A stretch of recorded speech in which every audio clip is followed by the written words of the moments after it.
Our search for the Pisa side of the family actually started a few years ago when my brother started using Facebook and Google to see if he could locate or find any other Pisas in the world or in Estonia.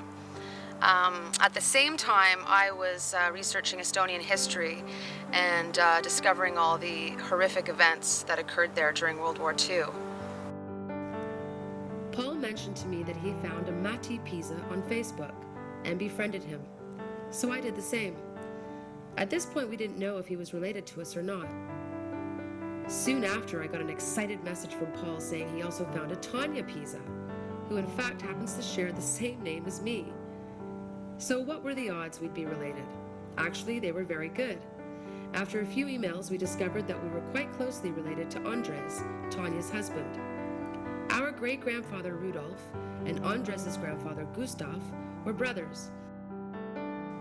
This was a huge discovery for us, as we had never met anyone from this side of the family. My grandfather Paul Pisa, who my brother is named after, was conscripted into the Soviet army in World War II, as many men were in Estonia at the time. A secret pact between Stalin and Hitler, called the Molotov-Ribbentrop Pact, had been devised, where Hitler was to take Western Europe and Stalin to take Eastern Europe. After a year of Soviet occupation from 1940 to 1941, Hitler decided to take Estonia from the Soviets. It was during this time that my grandfather was on a Soviet ship, headed either to the front lines or to Siberia. We can't say for sure. The Germans began to bomb Tallinn harbor. All the men on the ship jumped off to save their lives, but the bomb missed the ship and hit the water instead, killing all that jumped, including my grandfather. The German occupation lasted until 1944, when the Soviets returned. Two of my great-uncles, Onu Rein and Onu Enu, along with my grandmother Lily, decided to escape Estonia. Onu Enu took the engine of a car and made it into a boat motor. I think in total, according to my father, who was only 9 years old at the time, 12 to 15 Estonians managed to escape to Sweden on that same boat. These types of escapes were common in Estonia at the time. My grandmother and great-uncles eventually came to Canada and did their best to create a new life for themselves. They rarely spoke of what happened in their past for obvious reasons, and I know they wished to one day return to Estonia. Being a part of the Estonian community here in Toronto helped to preserve their heritage, and they made sure my brother and I grew up in that community as well. We always wondered about our grandfather, so the discovery of our Pisa relatives was huge for us. I vowed to one day go to Estonia and meet them, and this summer I did. After touring around Estonia for a while, I made my way to Hiiumaa from Haapsalu. A bus and a ferry carried me to my destination and to my newly found family.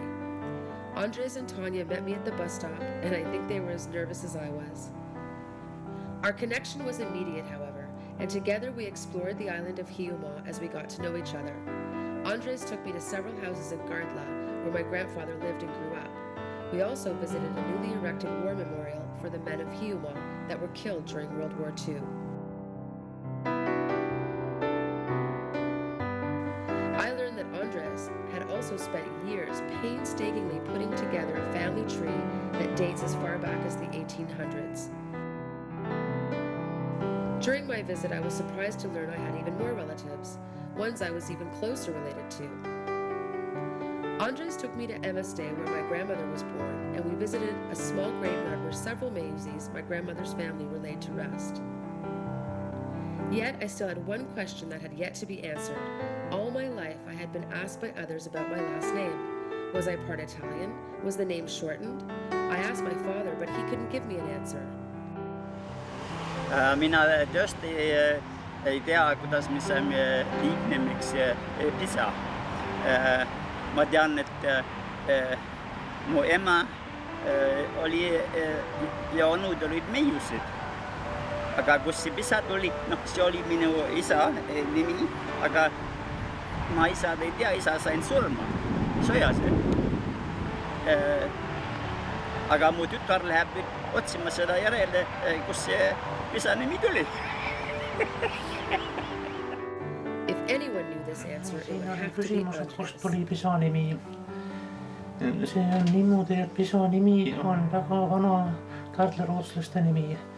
juba 1564 on esimesed kirjalikud ülestähendused nimest Pisa.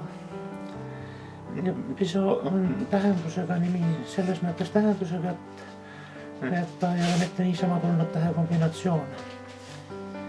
See on vana rootsi keeles Pisa, eesti keele tõlkides tähendab torisev vanamees. Grumpy man. Grumpy old man. Ja Pisa oli siis skandinaavlaste peajumala või äikese jumala seukene paralleelnimi. Selle Thori paralleelnimi, ühesõnaga, et Thor, Thor, oh yeah, okay, yeah. The god Thor, yeah. Kui oli tohtinud jumalat nimetada, siis öeldi Pisa torisev vanamees. I found the birthplace of my grandparents to be such a beautiful and magical place. Hiiumaa, with its enchanting forests and stunning beaches, absolutely captivated me. But still, the eerie feeling of war and destruction was everywhere. At one point, I would be enjoying an amazing view of land and sea, and then I'd turn my head to glimpse an ugly memory of war. I often wondered what my grandparents would have thought. What would have gone through their minds had they been visiting all those places along with me? To see all the changes over time, houses that still stood from when they were young, and houses that were destroyed. My journey to Estonia will stay with me forever. It has been such a blessing and a joy to finally meet and now know my relatives, and to bring all of this back for my family here. I like to think that my grandparents watched all of this from wherever they are, and I like to think that it brought them as much joy as it brought me.